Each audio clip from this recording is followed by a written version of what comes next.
유아진이 아닌 사람들에게는 무죄 판결이 대부분 이루어지지 않았던 것이 현실이었고요. 진정한 양심에 따른 병역 거부, 양심적 병역 거부가 우리 사회에서 인정받는 변화가 이루어진 것이 아닐까.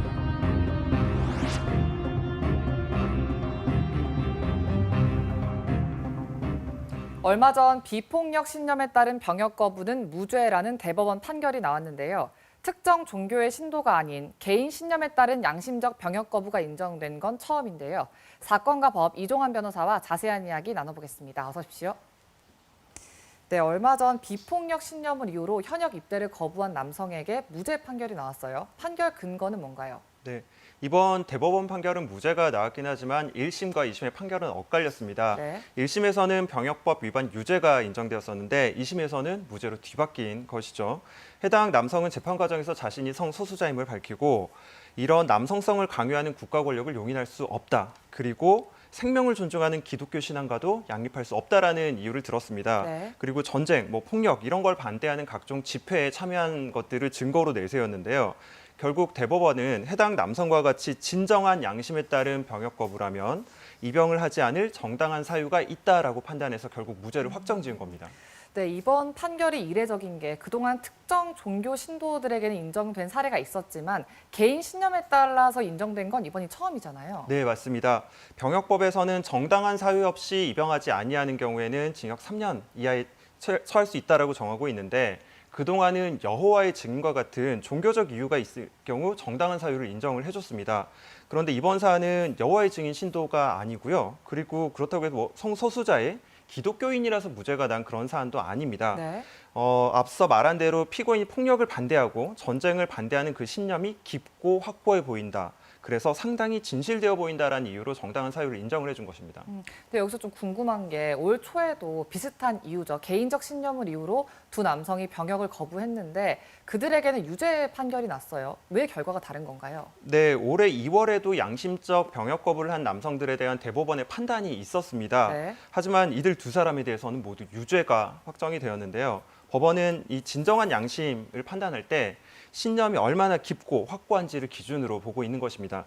당시 법원에 제출된 여러 자료들을 보았을 때 병역을 거부한 이유가 비폭력, 평화주의 이 때문은 아닌 것으로 이제 판단을 한 것인데요. 네. 예를 들어서 폭력을 선택적으로 행사할 수도 있다라고 하는 그런 모습을 보인다든지 아니면은 집회에 참가하여 경찰관을 폭행한 사실도 있다라든지 아니면은 양심적 병역 거부, 반점, 평화활동 이런 활동을 한 사실이 없다 이런 걸 보았을 때는 진정한 양심에 따른 거부는 아닌 것으로 보인다 이렇게 판단을 한 것이죠. 네, 언급한 진정한 양심이라는 게 지극히 주관적인 가치관이잖아요. 그럼 재판부의 해석에 따라서 판단이 달라질 수도 있을 것 같은데요.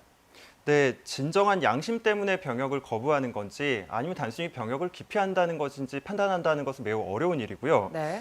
실제 판단하는 사람이 주관이 개입될 여지도 충분히 있다. 저 역시도 그렇게 생각을 합니다. 이번 사례 역시도요. 1심에서는 유죄였는데 2심에서는 또 무죄로 이렇게 뒤바뀌었거든요. 하지만 이렇게 판단이 어렵다. 그리고 주관이 개입할 수 있다. 이런 이유 때문에 병역 거부를 전부 유죄로 보아서도 안 된다라고 저는 생각을 합니다. 네. 양심의 자유라는 거는 헌법상의 기본권이기 때문에 진정한 양심에 따른 행동 국가가 보호를 해줘야 하는 것이 아니냐 이렇게 생각을 하는 것이죠. 다만 개인의 양심과 신념이 오랜 기간 일관되고 진정성이 있는 것인지 이걸 증명하는 것이 관건이라고 볼 것이고요. 법원은 그 사람의 행적, 태도 같은 구체적인 사정을 종합적으로 고려해서 신중히 판단하고 있는 그런 상황입니다. 네, 결국 이번에 이제 병역 거부가 인정된 그 남성은 군 입대 대신에 대체 복무를 하게 되죠. 네, 무죄라고 해서 병역의 의무가 없어지는 것은 아니고요. 대체 복무를 해야 되는 그런 상황입니다. 네. 정부는 헌법재판소 위헌 판결 이후에 작년 10월부터 대체 복무 제도를 만들어서 시행 중에 있는데 주로 이제 교도소 근무를 중심으로 합숙 운영을 하고 있는 상황이라고 합니다. 하는 일이 이제 재소자를 위한 식자재를 운반한다든지 중환자 보조를 한다든지 환경미화 업무 이런 곳에 투입된다고 하고요.